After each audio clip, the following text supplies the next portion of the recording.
Thanks for coming.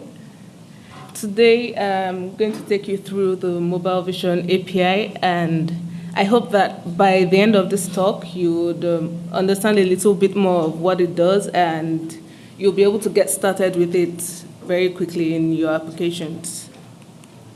So I am Moyinoluwa Adeyemi. I pronounce it in full because I've gotten requests, so it looks a bit confusing. I am an Android developer at Upgrade Electric. We provide an alternative source of clean energy for countries in sub-Saharan Africa. We're currently in Tanzania, Rwanda, Cote d'Ivoire, and we're moving to Ghana really soon. In my spare time, I love experimenting with new technology, and the Mobile Vision API is one of them. And I am also a co-organizer for GDG Lagos. I actually came from Nigeria to give this talk. Right, so the Mobile Vision API provides frameworks for detecting objects in photos and videos. And this includes detectors which detects visual objects and then has an event-driven API for tracking those objects through the camera. Currently, the Mobile Vision API includes face, barcode, and text detectors. And the framework uses machine learning under the hood to detect this item. So we have a set of pre-trained models so that you don't need to worry about how to train a model or how to set up algorithms to detect these things. If you need like a real quick way of implementing machine learning in your apps and you have like a specific use case, you can use the Mobile Vision API to get set up very quickly. And it's very easy to set up. All you need is to include the library in your Gradle file and start using the API. That's all it takes. It doesn't work for all the use cases, but I would highlight the areas where I think it might be necessary. And if you think that's something that you can use in your app, then I hope you'll be able to make use of it. All right, so there are a couple of other machine learning APIs. I know Microsoft has one. I know Intel does. I know IBM does. Google also has the Cloud Vision API. But why I would choose the Mobile Vision API over all of this is that it works locally on the device. So for the other ones, we might need to probably connect to their REST APIs and get data back as JSON and then pass that in the app. But with this, all the processing happens on the device. So if you're looking for something that works locally, you should consider the Mobile Vision API. It is also available offline. I know that's like a major selling point for apps nowadays. So even if you don't build for people in sub-Saharan Africa, you have heard stories about the subway where the internet connection is just zapped and you can't do anything on your phone. So if you're looking for something that you can use on your device and you want it to work offline, then you should look at the Mobile Vision API. All right, and I think for me, this is the most interesting aspect. It is free. Even the Google Cloud Vision API, I think you have a certain number of units that you can use. Max is 1,000 units before you start paying for it. But with all the processing done on the device, it's totally free. You don't need to pay for anything. So the Mobile Vision API, like I mentioned earlier, consists of 3 different APIs: the face, the barcode, and text. And I'll go into each of them very briefly, explain what it is and what it does, and hopefully you'll see whether you need it or not in your applications. So the first, face detection. So this finds human faces in images and videos. It doesn't work for animals, as we can see on the screen. So I wrote a couple of after experimenting with these APIs last year, I wrote like a series of 3 blog posts, and then a random follower on Twitter read the blog post and tried his hands on it and sent me that picture as proof that it works. Let me also mention here that face detection is not equal to face recognition.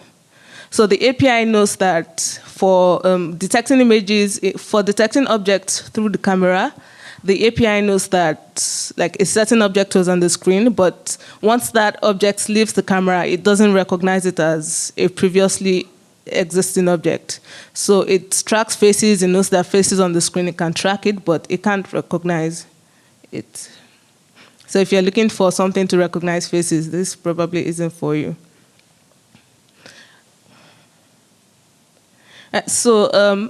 Another thing the Face API offers is that it understands the positioning of the face. So it knows faces that are rotated, it knows faces that are turned left or right, and there's a specific term in the API that is used to get these characteristics, and those are called the EULA. So EULA X is for detecting faces looking up or down, EULA Y for faces looking left or right, and EULA Z is for rotated faces. The EULA X is currently not available in this API, so all we can do is check the degree to which a face is rotated left or right, or left or right, or rotated and slated. The API also detects landmarks on faces. So landmarks in this context are like areas of specific interest on the face. It detects the eyes, the cheeks, the base of the nose, and the mouth. So when I used this API, I printed out all the landmarks just to understand how the numbers were assigned to the faces, and I discovered that for all the faces I checked, these numbers were the same: left eye 4, right eye 10, and on it goes like that. So if you have an app that, let's say you're making Snapchat, a clone of Snapchat, and you want a filter that follows the eye as it changes position on the camera, all you need to do is to track the specific number and then perform an action when you detect, if the API detects that number is on the screen, then perform a certain action.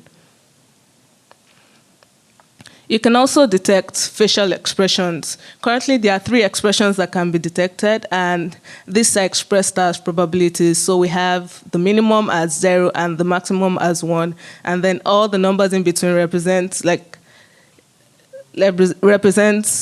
how the API estimates that the face has that characteristic.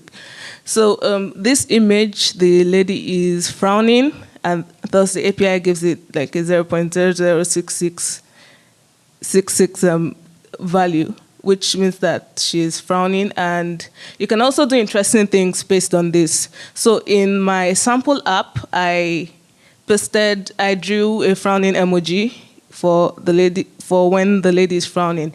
You can also set in your apps, you can set like the degree of, you can set your threshold. So you can say something like, if it's from 0 to 0.49, that means she's frowning. If it's from 0.5 to 1, that means the person is smiling. And you can use this in an interesting range of applications. So like I mentioned earlier, there's a probability, and we can detect if the left eye is open. On the screen, left eye is open. It's really open, and that's why we have like a number of 0.98. It also detects the right eye, and that's like the property name. So we have like face.is right eye open probability, and then we can perform actions based on that. Okay, so inclusion is like a major topic, and I'm naturally interested in this because I want to see that the API works for all skin colors. If I use it, it's going to work for me. This was the first image I tested with. I drew the flowers on our heads, and I was happy to see that it works. Very quickly, we're going to look at the barcode detection. So this detects, as the name implies, detects barcodes in images and videos. And I saw that badge on Twitter last year when I was experimenting with this API, and I saw the barcode. So I took the image, processed it, and I was interested to see what it was going to give out. But that's the output below, just the speaker name, Kelly Schuster, and that was all the information that was embedded in the barcode. But this you can pass a lot of things through this. You can pass driver's licenses, you can pass Wi-Fi information, you can pass ISBN numbers, and you can insert all this data into your barcode, and then the API is able to read all of them. So there are two kinds of barcodes. That's the 1D barcodes and the 2D barcodes, and the API works for both of them. The 1D barcodes usually contain numbers and a series of black lines alternating with white lines. The 2D barcodes are usually square. They're usually square in shape and has all those dots that contains more structured information. It's these barcodes that contains the email, the ISBN, and the Wi-Fi data. And just like the face detection API, the barcode API works for multiple barcodes in one image. In this sample app, I drew a bounding box around both the 2D API and the 2D barcode and the 1D barcode, and the API was able to detect both of them. It also works if the images are upside down. So it doesn't matter what shape, what position the barcodes are in, the API is able to detect them. And then we move on to text detection. All right, like the name also implies, this detects text in images and videos. I got that image from Google and then used the API to parse it, and I had a text view that printed out everything that was on the screen. So here the letters weren't printed according to how they were written on screen, but everything that was written on screen eventually came out. This might look boring, but okay, so before I talk about the applications, I would talk about how it processes that. So it sees like a series of text, a block of text, calls that blocks, and I want you to think of blocks as kind of like paragraphs that are separated by a space and then separated by a horizontal space rather, and then it also detects lines. So lines are like a group of words separated by a space, and then it detects words in itself, which are like words separated by space. So if you run the the text detection API, it's going to detect this block by block. That means it takes each paragraph and then places that as one value in the array that it gives, in the output that it's going to give out. So for example, if we're going to pass this, we're going to have 5 different sets of output because there are like 5 blocks on that screen. It can also detect, it works on Latin-based languages, so these are some of those languages. These are some of those languages that it works on.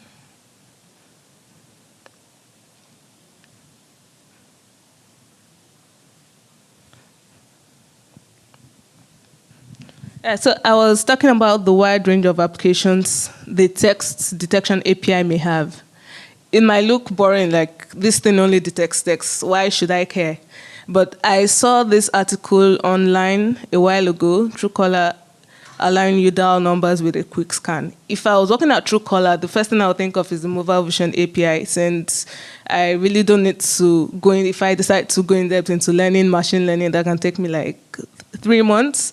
But with this, I can get set up in 3 minutes, and I'll have the same functionality.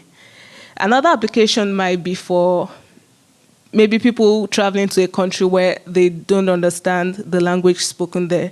So you can have like a text detection API that if you hover your camera over the text, it detects the text and then sends it to probably the Google Cloud API to translate it, and then you can get the text back and overlay it below or above the original text. So you have like a real-time translation app. So we've seen what this API can do. I'm sure by now you know whether or not you need it in your apps and whether it will be useful for you. So I'm going to talk about how to get started with it. And so for the 3 APIs, that's the face detection, barcode, and the text, there are some general rules that apply across all of them. I'm going to talk about those first and then go into specifics of what to note for each of those APIs. We need Android Studio, obviously. We need a minimum of Android 4.2.2, that's Jelly Bean, and then the device needs to have Google Play services installed on it. And including this library in your app is as simple as including a line in Gradle, adding a Gradle dependency. But note that the the name of the dependency, we are not just getting the whole Google Play Services library, we are getting the exact Play Services Vision API we need because of the 65K method limit, so that we won't have applications and then need to include multi-decks. So we also need to update the manifest file, and for this we need permissions. If we are going to do the real-time tracking, we need access to the camera, so we obviously need to get permissions for that. And then this is like the most important part, the metadata. Remember that I said this API works offline, but like every other app that works offline, the first time we need to download all the data we need, right? And this is where it happened. So if we are working with just the face detection API, we use the face keyword. If we are working with the barcode, we use the barcode keyword. And if we are using all three together, we include all of them here. We also need the Google Play Services metadata. So this can be resource intensive, and we don't want application not responding errors. So it's best for you and your users to run this in the background thread. But note that all the examples you're going to see today are just like, they're in raw form. I'm not going to like explicitly consider the background thread. I just want to show what's possible, and hopefully we are good Android citizens and we'll do the right things in our app. And then at the end, when we are done with all the detectors, we are supposed to release them. And this varies depending on how you are detecting. So if we're using static images, let's say you have a static image and you want to process that, and you have one image, you'll be done with that, and that's all, then we can release this at the end of the processing. But if we're using the cameras, we know that those always have to be on, and objects can be detected by camera at any time. So there's really no specific place during the draw method where you can release this. We'll manage this with the lifecycle instead. So on pause or on destroy, we release the detectors. So if you're following, you know that we can detect objects from static images and images from the camera. And then we have 3 APIs. It was going to be too long talking about everything one after the other, so I tried to group like the main functionality. So we are going to see how to detect and overlay images on static images. We are going to see how to detect and retrieve info, barcode and text info from static images. And then we are going to see how to use the camera, how to detect objects from the camera, and how to detect and overlay graphics on barcodes and text from the camera too. So the first step is to create a mutable bitmap. And this is, okay, so let me go back. We are using a photo that's a static image. We are detecting a face, and then we are overlaying graphics and images on top of them. So because we are going to overlay graphics and images, we need a bitmap that's mutable because we want to be able to edit it. And so we need to have like bitmap options and set the immutable property to true. Sorry, this is written in Kotlin, but I guess it should be easy enough to follow along. And then we need a bitmap because we are going to be drawing on a canvas, and we can only do that with bitmaps. In this example, I'm assuming that we are getting the image from our drawable folder, and we're converting that into a bitmap. And to do that, we set the bitmap option, that's the one where we set immutable to true, so that we can we can overlay images on that. And then speaking about drawing, for the static images, we're not going to have any specific on draw method. We're just going to draw on a canvas that we set up ourselves. And to do that, we first need to have a temporary bitmap that takes so there's an original bitmap that has the image we want to work on, but we need a temporary bitmap with the same dimensions as the original bitmap, so we get the width and height from that. And then we need a paint object. So for this particular case, we really don't need to We don't need the stroke width and the style, since they're just for drawables, but we're going to need all of that later when we want to overlay graphics. So I just set everything together up here. And this is the same thing as saying, like, in an object is equals to new paint.stroke width is equals to that, paint.getColor is that, but Kotlin abstracts all of that, all of the unnecessary keywords away. Then finally, we set up our canvas with the temporary bitmap we set up. Remember that temporary bitmap has the original bitmap's width and size, and then we draw a bitmap on the canvas. We draw the original bitmap on the canvas. And since it's mutable, we can now overlay graphics and images on top of that. So we are going to set up the face detector here. This is like how to get started with the face detector API. We have all these lists of methods in the builder, and I'm going to walk through what each of them does one after the other. So I mentioned classification when I was describing the face detection APIs. If you remember, where you can get the face smiling probability, the face frowning probability, face smiling, left eye open and right eye open. And this is where we set it up in our face detector. So you can also choose to have the face detector no classifications, or just choose to leave it out altogether. But remember that if we're using all classifications, there's going to be a speed versus accuracy trade-off. That means that our app is going to run a bit slower if we need to get all the classifications. In this case, we are working with a static image, so we don't need to set up tracking. We set that as false. The set prominent face only method allows you to specify whether you want only the prominent face in that image detected. So if this is set to false, that means that the minimum size of a face detected will be 0.1. But if this is set to true, that means it's going to start from 0.3. And this also has a speed versus accuracy trade-off. So if we detect only the prominent face, we know that the app is going to run faster, since it doesn't have to do so much work looking for the smaller faces. And then we know what landmarks are already, hopefully, and this is where we set that up. So you can set the specific landmark you want, or you can decide to detect no landmark. I've been talking a lot about speed versus accuracy trade-off. And so what this particular method does is that it allows you to determine how accurate you want the API to work. The other option is the fast mode. So if you have fast mode, it means that the API is not going to be as specific, and it's not going to be as thorough as when it's in accurate mode, but it will definitely be faster. If you have the accurate mode, it means that the API will work a lot slower, but you're going to get a lot more faces from it. And then remember that I mentioned that the Euler Y angles are only available in the accurate mode. So you can't detect whether a face is looking left or right if we don't set the accurate mode. And then the set minimum face size is in relation to the prominent face we set earlier.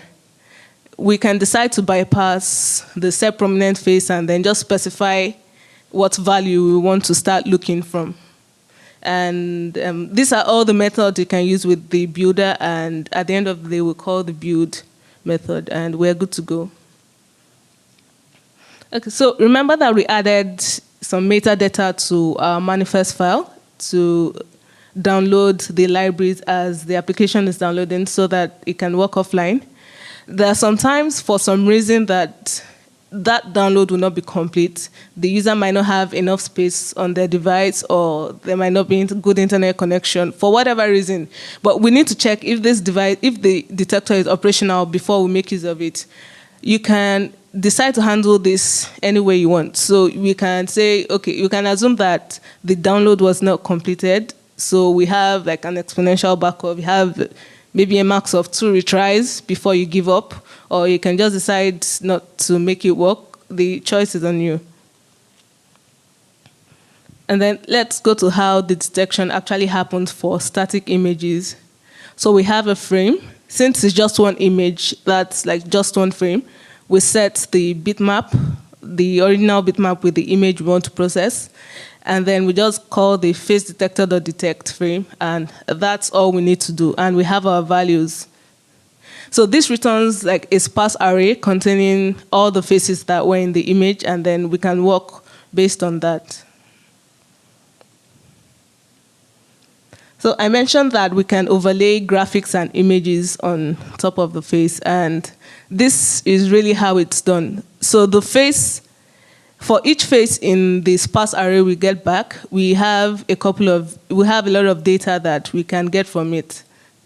So we have the face position x, face.position.x, that's like the coordinates of the face at the top, and then based on that we can calculate the rest of the coordinates. So we have for the bottom, for example, we have the top plus face height. For the right value, we have left plus face width. And with this, we can maybe draw a bounding box on the face with the coordinates we get from this. We can also draw, okay, so this is an example of where I used those values. I drew a rectangle on the face based on the value we got from the face coordinates. We can also draw letters and text and position overlay images. Just depends on what you want and what you want to make out of the API. I mentioned that we can detect landmarks from this. So how this works is that for every face, there's a landmark property, and then every landmark has a specific number. We've seen that in some previous slides. So if we want to work with the cheeks, for example, we listen for landmarks 1 and 7 and then perform actions based on that. That's an example of, I tried to draw a blush on her face. Not sure it worked, but yeah, so it's also worth mentioning here that while this API gives you all of this data, you really need to know how to work with the canvas to make this work. So based on just the data I got, I was able to draw those circles, but if we know how blushes are applied, we know that the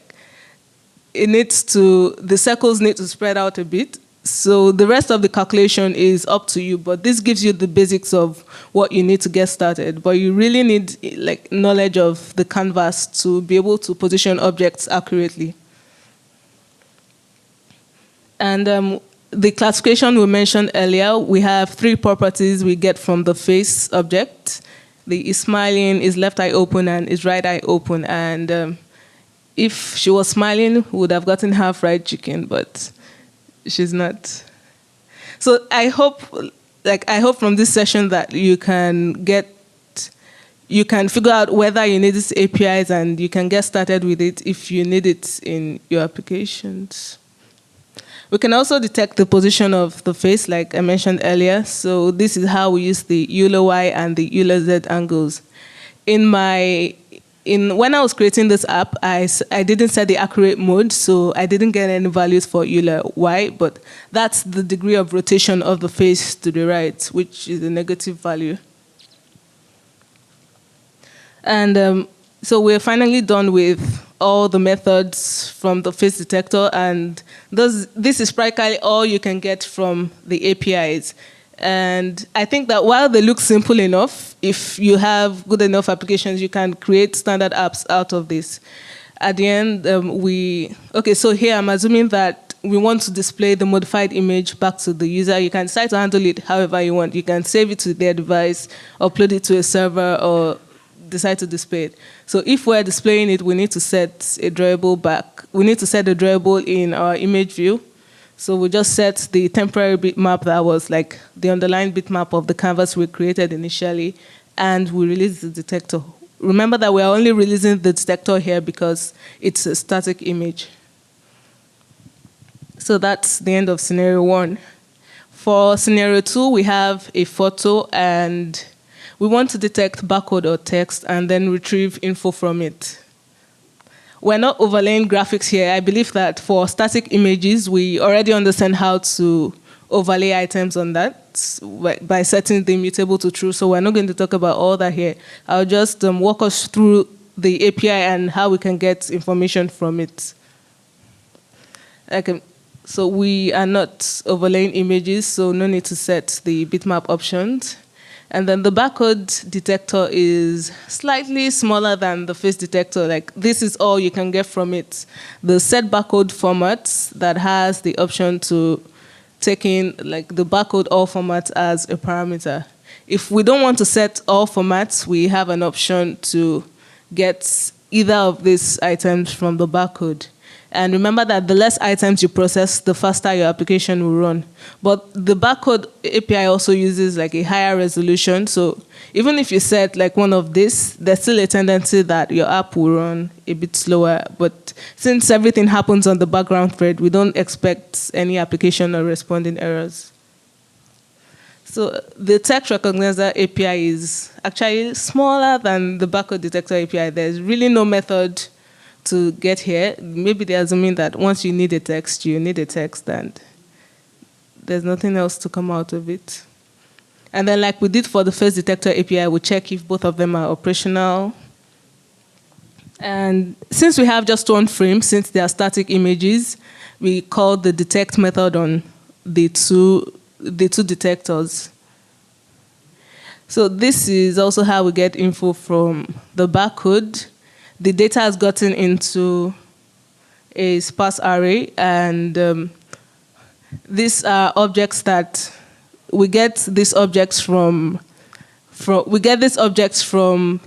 barcode. So we can decide whether it's driver's license. If it's a driver's license object, we can get the name, the license number, and for emails, we can get the email address and all of that. For the text API, like I mentioned, we have text blocks. So if you have like a text array, we'll get the value of each of them, and then we'll need to check if it's null or blank. And for now, we are just printing it. At the end of the day, we release our resources. So we'll very quickly walk over how to use the back camera to detect images, and then how to overlay image and graphics on them. This is an example of how this is done. I have those stickers on my laptop, and that's an example of the back camera in action. So we need a camera preview. A camera preview is a view group that manages the camera source, and the camera source manages the camera. So what this does is it retrieves frames from the camera and then passes them to the detector as fast as it can process them. And then we need an overlay class which is responsible for rendering graphics. So in this overlay class, we're not creating a new canvas. We actually using the onDraw method to draw whatever we want to need. That's either images or graphics.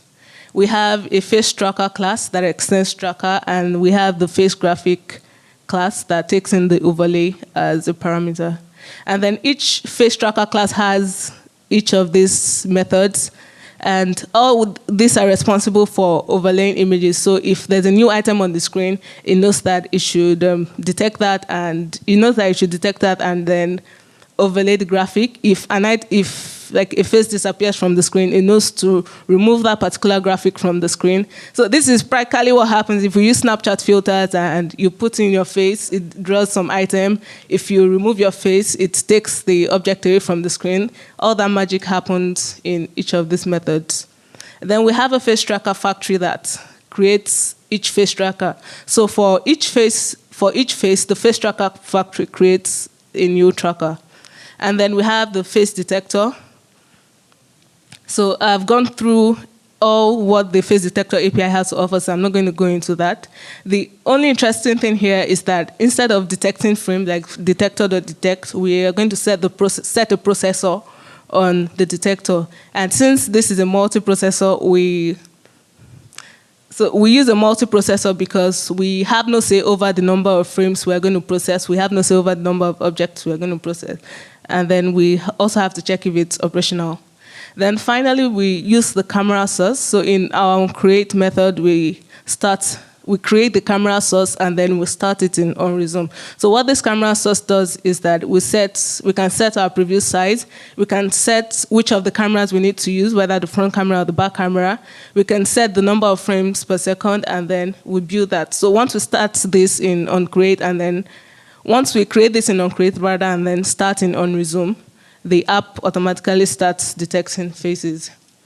So we've basically covered all. The last minute aspect of this is how to detect any object. So for the previous ones, I talked about detecting one object. Now I'm going to show you how to detect multiple objects using the back camera.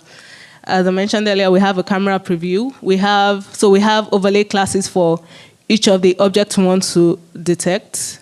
We have respective object trackers. So there's a face tracker with a face graphic. There's a barcode tracker with a barcode graphic. And we have tracker factories for each of those tracker classes. And those automatically create the trackers corresponding to the objects that they detect. We set up the detectors as usual. I'm not going to go into this. We've talked about this earlier. And then we set the processor on each of those detectors. And we also include the face tracker and barcode tracker factory classes. This is like the interesting part. This is like the major area of change.